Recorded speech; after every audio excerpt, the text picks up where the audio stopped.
সুপ্রভাত বন্ধুরা, আজ হলো 7 এপ্রিল 24 চৈত্র সোমবার। আজকের সকালের বিশেষ বিশেষ খবরগুলি হলো: বৈরবী থেকে সরাসরি ট্রেন চালুর দাবিতে কাল 12 ঘন্টা হাইলাকান্দি বন্ধের ডাক। সুনাই গঙ্গানগরে দাবি মতো যৌতুক না দেওয়ায় খুন গৃহবধূ, আটক স্বামী। ওয়াকফের পর এবার খ্রিস্টানদের জমিতে নজর আরএসএসের, বিস্ফোরক রাহুল গান্ধী, তীব্র নিন্দা বিজেপির। এক মাসে চাকরি হারালেন 42 লক্ষ, হতাশায় কাজ খুঁজাই সারছেন বেকাররা। ওয়াকফ আইন বাতিল না হওয়া পর্যন্ত আন্দোলন চলবে, বললেন হাফিজ রশিদ আহমেদ চৌধুরী। বদরপুর উমরপুরে বিভিন্ন মুসলিম সংগঠনের কর্মকর্তাদের সভা। ওয়াকফ ও সংবিধান সুরক্ষা মঞ্চ গঠিত। কালো রিবন পরে ওয়াকফ আইনের বিরুদ্ধে প্রতিবাদ 11 এপ্রিল। আজ 10টা 30 সময় থেকে নিলামবাজার কলেজের সম্মুখ থেকে ওয়াকফ বিলের প্রতিবাদে বড় মিছিলের ডাক। বিহুর উপহার পাওয়া চোর গ্রেফতার। প্রতারকদের সাবধান বাণী। শুরু হলো আরবিআই এর হোয়াটসঅ্যাপ চ্যানেল। প্রতারণার শিকার হলে জানাতে পারবেন হোয়াটসঅ্যাপে। শিলচরে অনুকূল মরশুমে জমে উঠেছে চৈত্র সেলের বাজার। তিল ধারণের ঠাঁই নেই রাজপথে। কাটিগড়া চৌরঙ্গীতে উত্তেজনাকর ঘটনায় আটক 4 জন। গাড়ি দোকানে ভাঙচুর, পুলিশের লাঠিচার্জ। পঞ্চায়েত নির্বাচনে তোড়জোড় প্রার্থীদের মধ্যে। লাগবে 12টি ডকুমেন্ট। নথির গেরাকলে এখনো গড় গুছিয়ে উঠতে পারেননি বহু সম্ভাব্য প্রার্থী। অরুণোদয় প্রকল্প থেকে বঞ্চিত হিতাধিকারীরা। বিচিংসা কাঞ্চনপুরে জেলা আয়ুক্তের দ্বারস্থ কাঞ্চনপুর প্রথম খণ্ডের দিব্যাঙ্গ বিধবা অসহায় মহিলারা। কাছাড় জেলার প্রার্থী প্যানেল গেল প্রদেশে, ঘোষণা হবে বুধবার। পঞ্চায়েতেই অস্তিত্বহীন হবে কংগ্রেস, বললেন কৃষ্ণেন্দু পাল। ভূপেন দেবব্রত সংঘাত প্রকাশ্যে, পঞ্চায়েতের মুখে গরুয়া কুন্দলে জেরবার কংগ্রেস। এবং থাকবে আজকের বরাক উপত্যকার 3 জেলার আবহাওয়ার খবর। তাহলে বিস্তারিত খবরে যাওয়ার আগে অবশ্যই ভিডিওটিতে একটি লাইক করে চ্যানেলটি সাবস্ক্রাইব করে পাশের বেল আইকনটি বাজিয়ে রাখবেন এবং ফেসবুক পেজটি ফলো করে ভিডিওটি অবশ্যই শেয়ার করবেন, যাতে সঠিক তথ্যগুলো সবার কাছে পৌঁছাতে পারে। এবার শুনুন আজকের খবরগুলির বিস্তারিত। প্রথম খবর, দাবি মতো যৌতুক না দেওয়ায় খুন হতে হলো গৃহবধূকে। এমন অভিযোগ গৃহবধূর বাপের লোকদের। এমন অভিযোগে গৃহবধূর স্বামীকে আটক করল পুলিশ। ঘটনাটি পূর্ব সুনাইয়ের কচুদরম থানা এলাকার গঙ্গানগর 9 খণ্ডে কালাখালে। শনিবার রাতে কচুদরম পুলিশ গৃহবধূর মৃতদেহ উদ্ধার করে ময়না তদন্তের জন্য শিলচর মেডিকেল কলেজ হাসপাতালের মর্গে পাঠিয়ে দেয়। এ নিয়ে কচুদরম থানায় খুনের মামলা দায়ের করা হয়েছে। এদিকে ময়না তদন্তের পর রবিবার গৃহবধূর নিতর দেহ তার বাবার বাড়ি বাউরিকান্দি 2য় খণ্ডে নিয়ে আসা হয় এবং সন্ধ্যা 6টায় জানাজার নামাজ অনুষ্ঠিত হয়। প্রাপ্ত খবরে জানা গেছে, বাউরিকান্দি 2য় খণ্ডের বাসিন্দা মতিবুর রহমান লস্করের মেয়ে হুসনা বেগম লস্করের সঙ্গে গঙ্গানগর 9ম খণ্ডের কালাখালের সেলিমউদ্দিন লস্করের ছেলে দিলবার হোসেন লস্করের সামাজিক তথা অনুযায়ী বিয়ে হয় প্রায় 3 বছর আগে। স্বামী স্ত্রীর মধ্যে যৌতুক নিয়ে প্রায় ঝগড়া হতো। এর মধ্যে হুসনা বেগম লস্কর ফুটফুটে একটা পুত্র সন্তানের জন্ম দেন। বর্তমানে পুত্র সন্তানের বয়স 1.5 বছর। নাম শাকিদুল হোসেন লস্কর। তখন সবাই ভেবেছিলেন তাদের পুত্র সন্তানের কারণে হয়তো যৌতুকের কথা ভুলে যাবে দিলবার পরিবার, কিন্তু দিন দিন অত্যাচার বেড়েই চলে হুসনার উপর। এরই মধ্যে শনিবার সকাল 9টা নাগাদ মেয়ে হুসনা ফোন করে বাবার বাড়িতে জানিয়ে দেয়, যৌতুকের হিসেব শেষ না করলে তোমরা আমাকে বাড়িতে নিয়ে যাও, নতুবা ওরা সবাই মিলে আমাকে মেরে ফেলবে। এরপর থেকে ফোনে আর হুসনাকে পাওয়া যায়নি বলে জানান বাবা মতিবুর। তিনি জানান রাত 9টা নাগাদ কোনো এক ব্যক্তির মারফতে খবর আসে মেয়ে মারা গেছে। আকস্মিক খবরে হতাশায় ভেঙে পড়েন তিনি সহ পরিবারের সবাই। তাই তার মেয়েকে পরিকল্পিতভাবে খুন করা হয়েছে বলে দাবি করেন তিনি।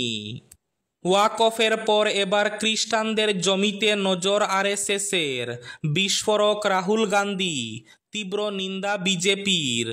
ওয়াকফ সংশোধনী বিল নিয়ে বিতর্কের মধ্যে এবার রাষ্ট্রীয় স্বয়ংসেবক সংঘ নিয়ে বিস্ফোরক দাবি করলেন লোকসভার বিরোধী দলনেতা রাহুল গান্ধী।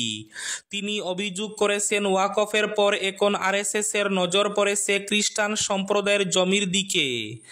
এই বিষয়ে একটি প্রতিবেদন সোশ্যাল মিডিয়ায় শেয়ার করে রাহুল গান্ধী উল্লেখ করেছেন, আরএসএসের মুখপত্র প্রকাশিত তথ্য অনুযায়ী ভারতের ক্যাথলিক চার্চের অধীনে রয়েছে 7 কোটি হেক্টর অর্থাৎ 17.29 কোটি একর জমি, যার মূল্য প্রায় 20,000 কোটি টাকা। রাহুল গান্ধী লিখেছেন, আমি আগেই বলেছিলাম ওয়াকফ বিল মুসলিম সম্প্রদায়ের উপর সরাসরি আক্রমণ। এটি ভবিষ্যতে অন্যান্য সম্প্রদায়কে লক্ষ্য করার পথ তৈরি করছে। এবার আরএসএস খ্রিস্টানদের দিকে মনোযোগ দিয়েছে। তিনি আরও যোগ করেন, সংবিধানই আমাদের একমাত্র রক্ষা কবচ, যা এই ধরনের আক্রমণ থেকে জনগণকে বাঁচাতে পারে। তাই এটিকে রক্ষা করা আমাদের সবার দায়িত্ব। রাহুল গান্ধীর বিরুদ্ধে সরব হয়েছেন কেরল বিজেপি সভাপতি এবং কেন্দ্রীয় মন্ত্রী রাজীব চন্দ্রশেখর। এক্স হ্যান্ডেলে রাজীব অভিযোগ করেন, রাহুল গান্ধী সংবিধানের কথাই বুঝেন না, বরং নিজের স্বার্থে সংবিধানকে বিকৃত করেন।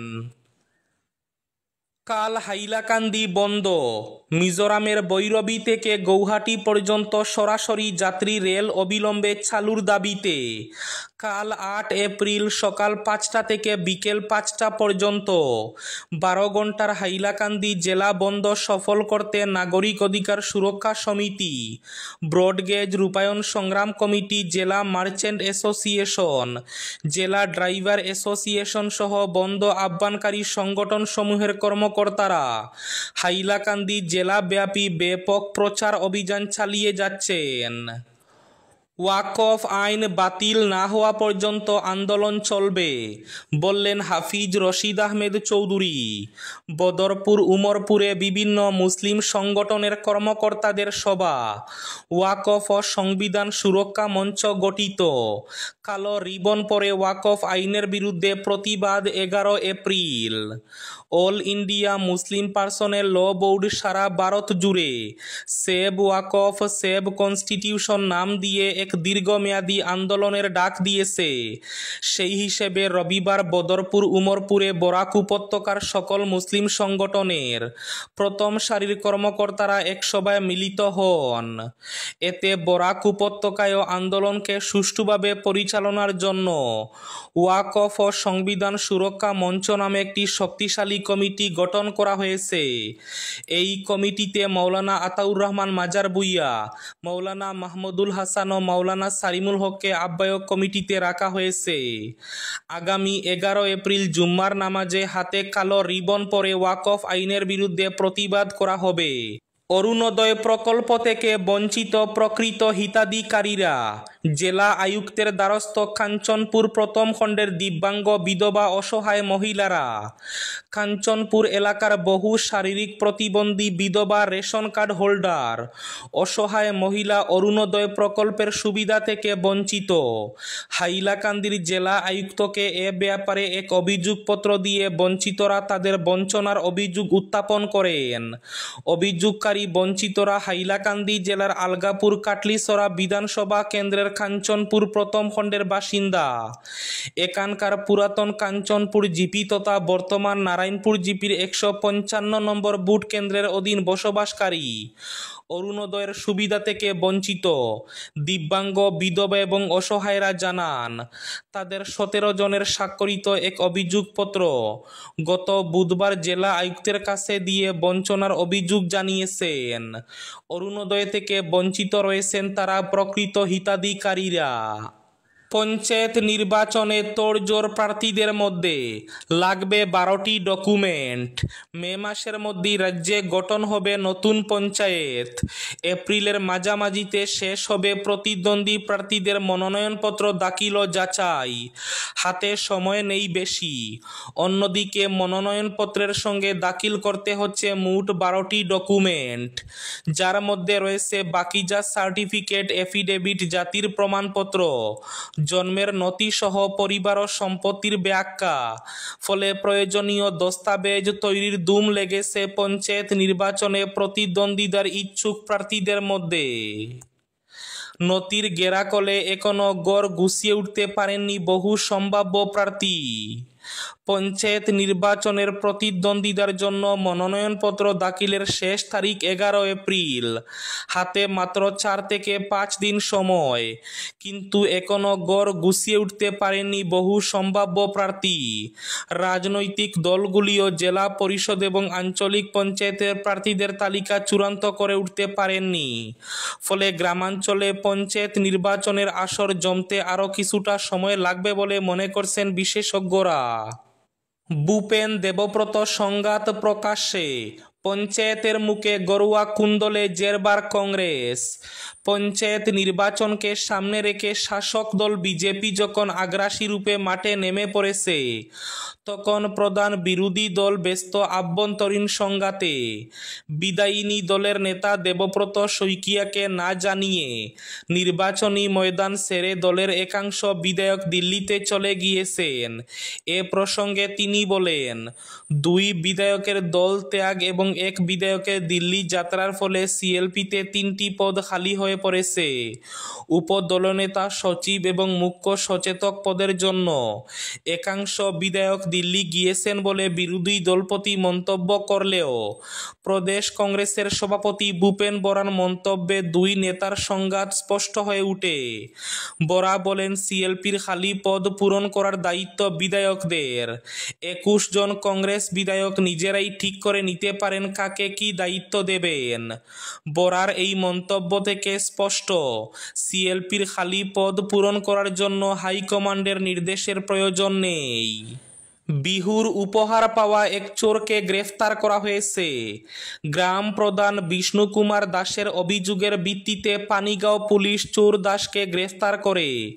উল্লেখ্য, শুক্রবার রাতে মুখ্যমন্ত্রীর কাছ থেকে বহাগ বিহু উপহার পাওয়া চোর গ্রাম প্রধানের বাড়িতে হানা দেয়। গ্রাম প্রধানকে শারীরিক নির্যাতন করেছিল। লখিমপুর বাসগাঁওয়ের সিদা দাস নামে চোরটি মুখ্যমন্ত্রীর বিহু উপহার পেয়েছিল। প্রতারকদের সাবধান বাণী, শুরু হলো আরবিআই এর হোয়াটসঅ্যাপ চ্যানেল। বর্তমান সময়ের সঙ্গে তাল রেখে বিরাট পদক্ষেপ গ্রহণ করলো আরবিআই। তারা এবার নিয়ে এলো একটি হোয়াটসঅ্যাপ চ্যানেল। সকলকে সঠিক বার্তা দিতে চালু করা হলো এটি। সাধারণ মানুষ যেন কোনোভাবে প্রতারণার শিকার না হতে পারেন, সেজন্য নিজের হোয়াটসঅ্যাপ চ্যানেল চালু করলো আরবিআই। হোয়াটসঅ্যাপ চ্যানেলটি ব্যবহার করতে পারবেন প্রতারণার শিকার হলে। 4 এপ্রিল প্রেস বিজ্ঞপ্তি জারি করে সেখানে বলা হয়েছে, 9999041935 এই হোয়াটসঅ্যাপ নম্বরটি। 1 মাসে চাকরি হারালেন 42 লক্ষ। হতাশায় কাজ খুঁজাই ছাড়ছেন বেকাররা। বিকশিত ভারতে লাফিয়ে বেড়েছে বেকারত্ব। আগেই এ নিয়ে সরব হয়েছেন বিরোধী দলের নেতা মন্ত্রী থেকে শুরু করে অর্থনৈতিক বিশেষজ্ঞরা। এবার সেই কাটা গায়ে নুনের ছিটা দিল সেন্টার ফর মনিটরিং ইন্ডিয়ান ইকোনমির রিপোর্ট। জানা গিয়েছে, শুধুমাত্র গত মার্চ মাসে দেশ জুড়ে চাকরি গিয়েছে 42 লক্ষের গত বছর নভেম্বরের পর যা সর্বনিম্ন। তবে চমকে দেওয়ার মতো তথ্য উঠে এসেছে বেকারত্বের পরিসংখ্যানে। সেটা হলো রোজগারের সুযোগ লাগাতার কমছে, তাই হতাশায় কাজ খোঁজাই ছেড়ে দিচ্ছে দেশের যুব সমাজ। কাটিগড়া চৌরঙ্গীতে উত্তেজনায় আটক করা হয়েছে 4 জন। গাড়ি দোকানে ভাঙচুরে পুলিশের লাঠিচার্জে আটক 4 জন। রাত দুপুরে উত্তেজনা, ভাঙচুর হলো একাধিক গাড়ি দোকান। প্রায় 2 ঘন্টা অবরোধ থাকলো 6 নম্বর জাতীয় সড়ক। কাটিগড়া চৌরঙ্গীতে শনিবার রাতে ঘটেছে এমন ঘটনা। পরিস্থিতি সামাল দিতে রাতেই শিলচর থেকে ছুটে আসলেন কাছাড়ের পুলিশ সুপার সহ পদস্থ পুলিশ আধিকারিকেরা। এই ঘটনার সঙ্গে জড়িত 4 জনকে আটক করেছে পুলিশ। জমা পড়েছে পৃথক পৃথক 4টি এজাহার। অভিকেন্দ্র বারুণী মেলা, এক যুবকের সঙ্গে মেলা কমিটির ভারপ্রাপ্ত সম্পাদকের কথা কাটাকাটি। আর এই কথা কাটাকাটিকে কেন্দ্র করে পরবর্তীতে উত্তেজনা ছড়ায়। আজকের বরাক উপত্যকার 3 জেলার আবহাওয়ার খবর। আজ বরাক উপত্যকার 3 জেলার আকাশ ফর্সা থাকার পূর্বাভাস। শিলচর কাছাড়ে আজ সর্বোচ্চ তাপমাত্রা থাকবে 33 ডিগ্রি সেলসিয়াস এবং সর্বনিম্ন তাপমাত্রা থাকবে 20 ডিগ্রি সেলসিয়াস। শ্রীভূমি জেলায় আজ সর্বোচ্চ তাপমাত্রা থাকবে 32 ডিগ্রি সেলসিয়াস এবং সর্বনিম্ন তাপমাত্রা থাকবে 19 ডিগ্রি সেলসিয়াস। হাইলাকান্দি জেলায় আজ সর্বোচ্চ তাপমাত্রা থাকবে 33 ডিগ্রি সেলসিয়াস এবং সর্বনিম্ন তাপমাত্রা থাকবে 20 ডিগ্রি সেলসিয়াস। এবার শেষ খবরটি। শিলচরে অনুকূল মরশুমে জমে উঠেছে চৈত্র সেলের বাজার।